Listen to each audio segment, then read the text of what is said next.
नमस्कार, मैं उमा गहलोत आज आपके लिए लेकर आई हूँ अशोक का धम्म।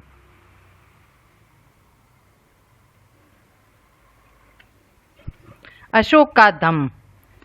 आज हम सर्वप्रथम अध्ययन करेंगे अशोक के धम्म में धम्म का क्या अर्थ होता है, धम्म की परिभाषा क्या है, धम्म के प्रमुख सिद्धांत, अभिलेख, जन कल्याणकारी अवधारणा, धम्म की नीति की क्रियान्विति और धम्म की नीति का मूल्यांकन।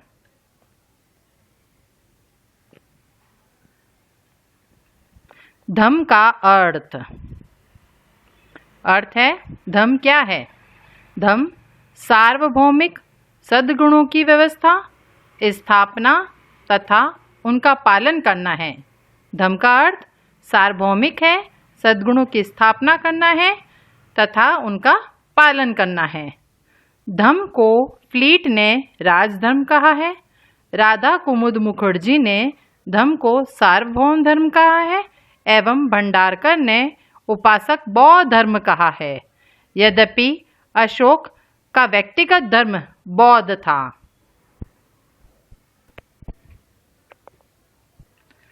अब धम्म की परिभाषा क्या है। पहली परिभाषा, विभिन्न वर्गों, जातियों और संस्कृतियों को एक सूत्र में बांधने तथा अपनी प्रजा के नैतिक उत्थान के लिए अशोक ने जिन आचारों की संहिता प्रस्तुत की उसे ही अभिलेखों में धम्म कहा गया है। विभिन्न वर्ग, जाति और संस्कृतियों को एक सूत्र में बांधने और अपनी ही प्रजा के नैतिक उत्थान के लिए अशोक ने जिन आचारों की संहिता प्रस्तुत की उसे ही अभिलेखों में धम्म कहा गया है।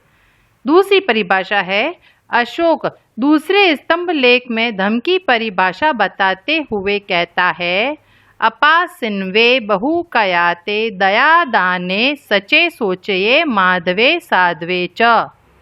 अपासिन्वे बहुकयाते दया दाने सचे सोचये माधवे साध्वे च।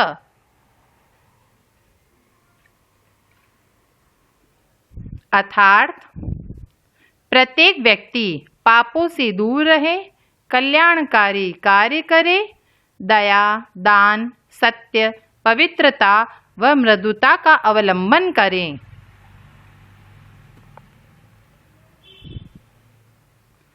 धम्म के प्रमुख सिद्धांत। धम्म के कुल 5 सिद्धांत हैं। 1 सहिष्णुता, 2 अहिंसा, 3 आडंबरहीनता, 4 लोक कल्याण, 5 श्रेष्ठ पवित्र नैतिकता। पहला सिद्धांत सहिष्णुता।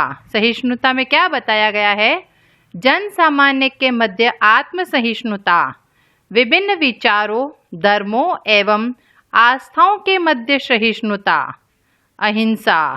अहिंसा में क्या बताया गया है, सभी प्राणियों के प्रति अहिंसा का सिद्धांत प्रतिपादित किया गया, यानी किसी के प्रति हिंसा का भाव नहीं रखना चाहिए।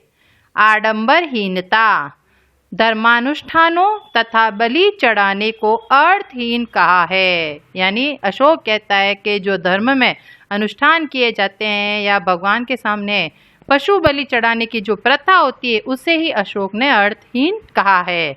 लोक कल्याण के लिए अशोक ने क्या कार्य किए थे, वृक्षारोपण, कुएं एवं सरायों आदि का निर्माण कार्य करवाया। 5वां सिद्धांत है श्रेष्ठ पवित्र नैतिकता।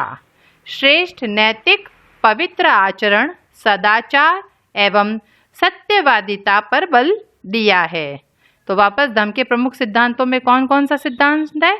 पहला सहिष्णुता, जिसमें हमारी आत्मा में सहिष्णुता का भाव होना चाहिए, हमारे विचारों, हमारे धर्मों और हमारे आस्थाओं में सहिष्णुता का भाव होना चाहिए। अहिंसा में क्या बताया गया, किसी की भी हिंसा नहीं करनी चाहिए। आडंबरहीनता क्या है, धर्मानुष्ठान, यानी वो जो हम धर्म करते हैं, यज्ञ करते हैं, तो ऐसा बाह्य जो दिखावा होता है वो नहीं करना चाहिए। और पशु बलि चढ़ाने को अशोक ने अर्थहीन कहा है। लोक कल्याण के लिए अशोक ने क्या कार्य किए, वृक्षारोपण, कुएं, सरायों आदि का निर्माण कार्य करवाया। और श्रेष्ठ पवित्र नैतिकता, यानी हमारे जो नैतिक विचार होते हैं, हमारा जो आचरण होता है वो श्रेष्ठ होना चाहिए। सदाचार का भाव होना चाहिए और सत्यवादिता है, यानी सदा सत्य बोलना चाहिए।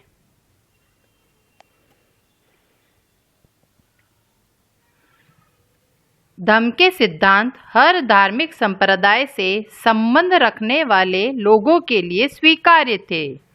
धम्म के बुनियादी सिद्धांतों में अशोक ने सर्वाधिक बल सहिष्णुता पर दिया है। प्रथम, स्वयं व्यक्तियों की सहिष्णुता। द्वितीय, विभिन्न विचारों, विश्वासों, धर्मों एवं भाषाओं में सहिष्णुता। इसे ही अशोक ने 7, 11 व 12वें शिलालेख व दूसरे लघु शिलालेख में उल्लेखित किया है, जिसमें माता पिता की सेवा करना, गुरुओं का आदर करना, दासों के साथ उचित व्यवहार, धर्मसार की वृद्धि, वाक संयम तथा समवाय पर बल दिया है।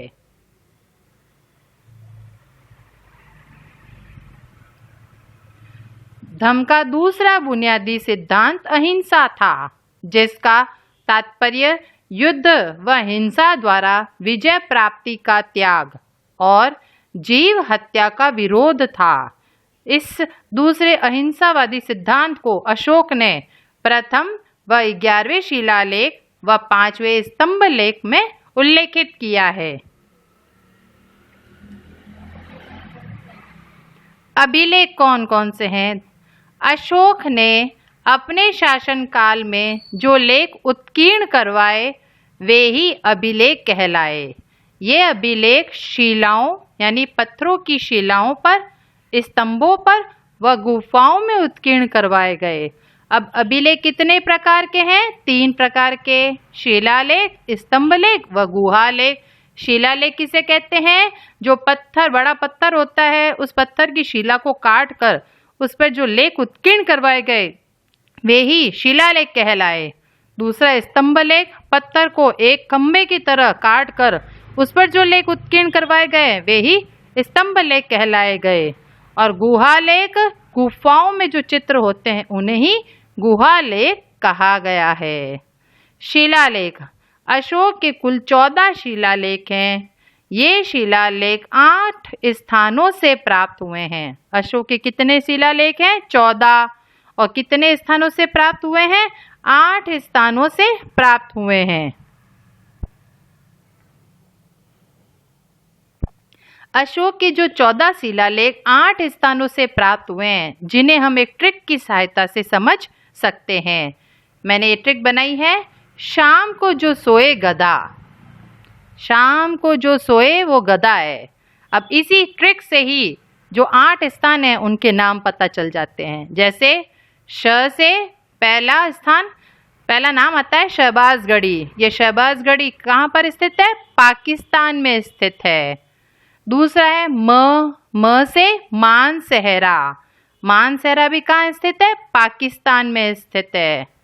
तीसरा शिलालेख, तीसरे शिलालेख का जो तीसरा स्थान है को दिया हुआ है। को से क्या हुआ? कालसी। कालसी कहाँ स्थित है? उत्तराखंड में स्थित है। फिर जो से क्या बना? जोगढ़। जोगढ़ कहाँ स्थित है? उड़ीसा में स्थित है। सो से सोपारा। सोपारा कहाँ स्थित है? महाराष्ट्र में स्थित है। ए से एररगुड़ी, वो आंध्र प्रदेश में स्थित है। ग से गिरनार, गुजरात काठियावाड़ में स्थित है। और धा से धोली उड़ीसा में स्थित है। अब परीक्षा में ऐसे क्वेश्चन भी आते हैं कि अशोक के जो ये 8 स्थान हैं, जिनमें शहबाजगढ़ी और मानसहरा, ये कौन सी लिपि में लिखे गए हैं? ये जो ऐसे प्रश्न हैं ये आपके कंपटीशन एग्जाम में भी काम आएंगे। शहबाजगढ़ी और मानसहरा दोनों ही पाकिस्तान में स्थित है और यह दोनों ही खरोष्टी लिपि में ही लिखे गए हैं। बाकी के अशोक के जो ये शिलालेख है, जो ये 8 स्थानों में से पीछे बचे 6 स्थान, कालसी, जोगढ़, सोपारा, एररगुड़ी, गिरनार और धौली, ये सभी भारत के अंदर स्थित है और सभी के सभी ब्राह्मी लिपि में ही लिखे गए हैं। कौन कौन से 2 ऐसे स्थान हैं, 2 शिलालेख है जो 2 अन्य, भारत के बाहर 2 अन्य स्थानों से प्राप्त हुए हैं लेकिन खरोष्टी लिपि में लिखे गए हैं?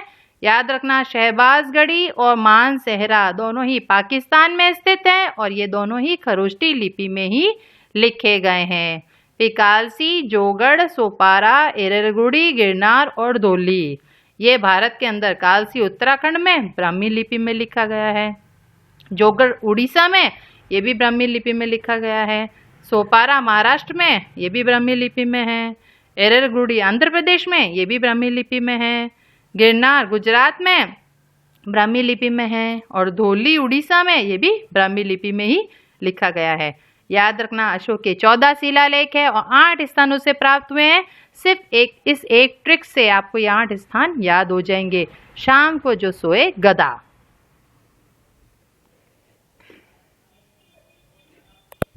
ये जो 8 स्थान है, मैं आपको मानचित्र में इन 8 स्थानों को मैंने दर्शाया है जो आपके सामने उपस्थित है। ये देखिए, पाकिस्तान में मानसेहरा जो उत्तरी पाकिस्तान में स्थित है, उसके नीचे ही शहबाजगढ़ी। मानसेहरा और शहबाजगढ़ी, याद रखना। शाम ये दोनों ही पाकिस्तान में स्थित है और खरोष्टी लिपि में ही लिखे गए हैं। फिर ये रहा कालसी उत्तराखंड में स्थित है। मैंने आपको भारत का मानचित्र भरना समझाया ही था, तो ये भारत के मानचित्र की दूसरी लाइन है। हिशी दे ऊ, यहाँ पर उत्तराखंड आता है। उत्तराखंड में कालसी ये शिलालेख जो इसका स्थान है कालसी का, वो उत्तराखंड में स्थित है। फिर गिरनार गुजरात में स्थित है। सोपारा महाराष्ट्र में स्थित है। एररगुड़ी ये आंध्र प्रदेश में स्थित है और जोगढ़ और धौली उड़ीसा में स्थित है।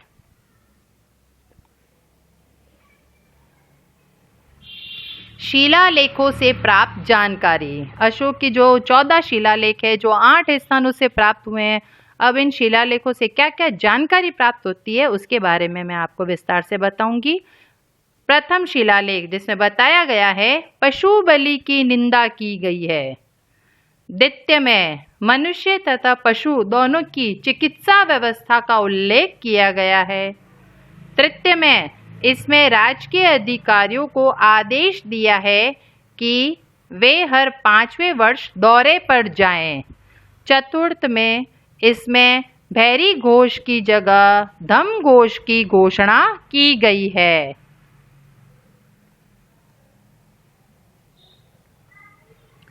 पांचवा, इसमें धर्म मात्रों की नियुक्ति के विषय में कहा गया है। छठा, प्रशासनिक सुधार एवं आत्मसंयम की शिक्षा दी गई है। 7वां व 8वें में इसमें अशोक की तीर्थ यात्राओं का उल्लेख है।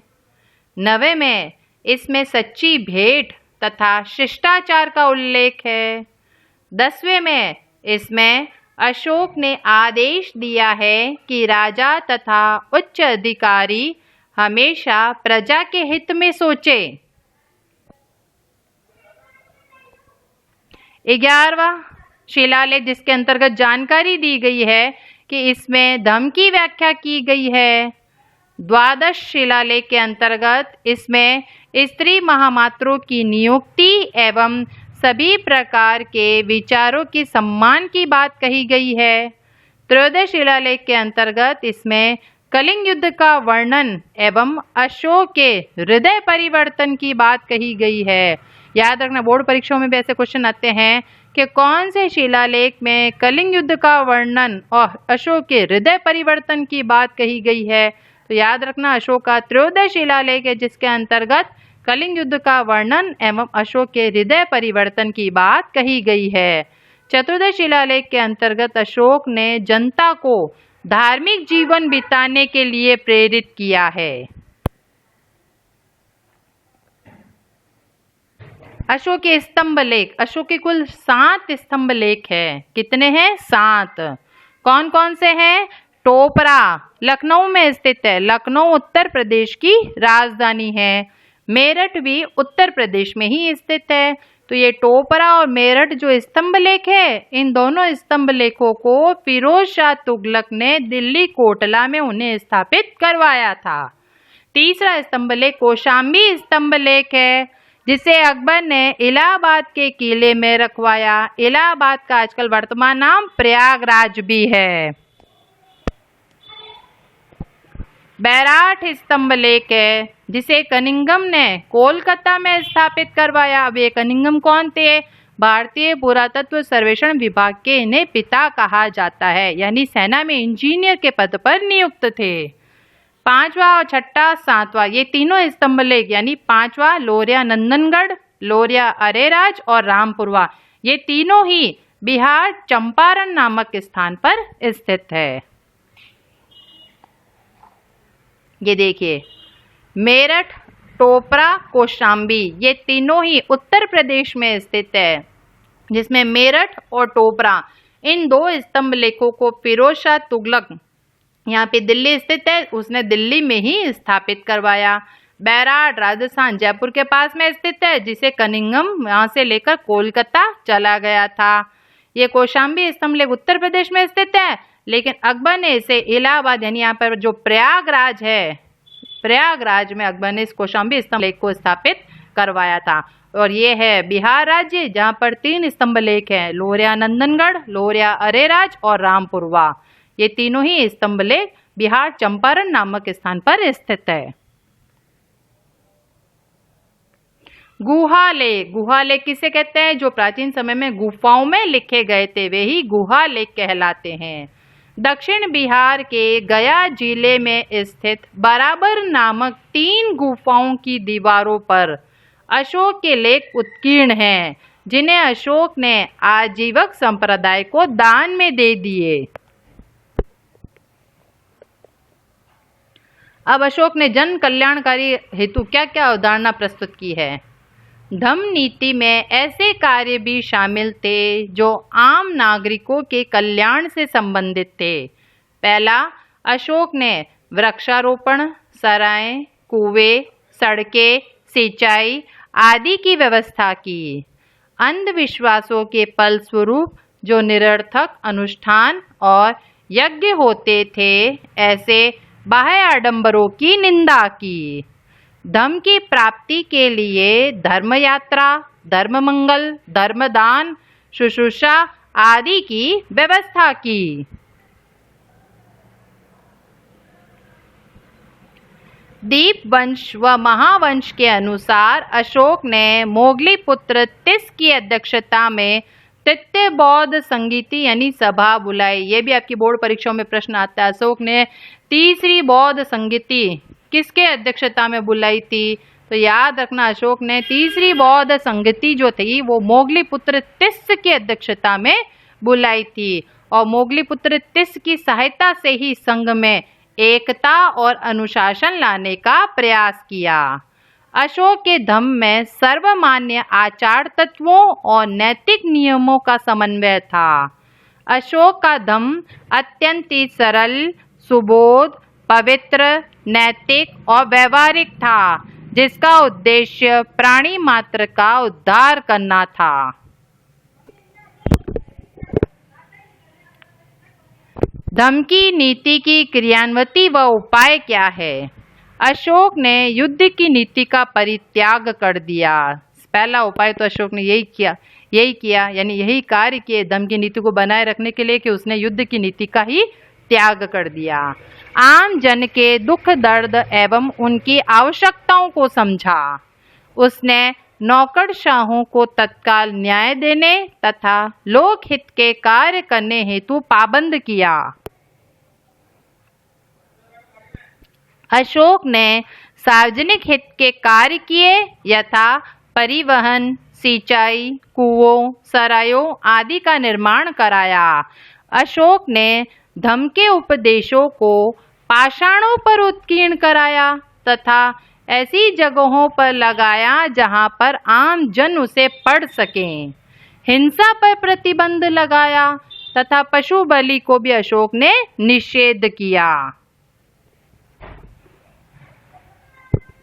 समान नागरिक आचार संहिता, दंड संहिता के सिद्धांत को जन्म दिया तथा उन्हें क्रियान्वित भी किया। जगह जगह धम्म आयोग भेजे एवं विदेशों में भी धम्म का प्रचार प्रसार किया।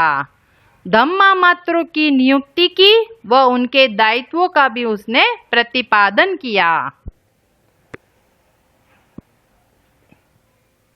धम्म की नीति का मूल्यांकन क्या है?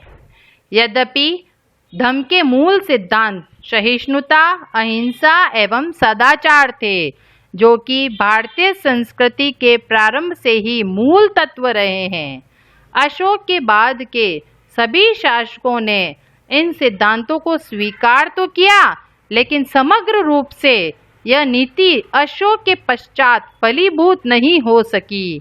इसके अनेक कारण थे। अशोक ने धम्म की नीति को जितना फलीभूत किया, उसके जितने भी बाद में परवर्ती जितने भी शासक हुए, वे अशोक की धम्म की नीति को फलीभूत नहीं कर पाए। जिसके क्या कारण थे? जिसके अनेक कारण थे। आइए जानते हैं कि वो कारण कौन कौन से थे। धम्म की नीतियों को अशोक के उत्तराधिकारी क्रियान्वित नहीं कर सके। धम्म की नीति के जितने भी कार्य थे, वे उसके उत्तराधिकारी उन कार्यों को नहीं निभा पाए। धम्म दुर्बल शासकों, राजनीतिक अनिश्चितता व सीमाओं की असुरक्षा के कारण फलीभूत नहीं हो सका। यानी धम्म दुर्बल शासकों के हाथों में चला गया, जिसकी वजह से धम्म फलीभूत नहीं हो सका।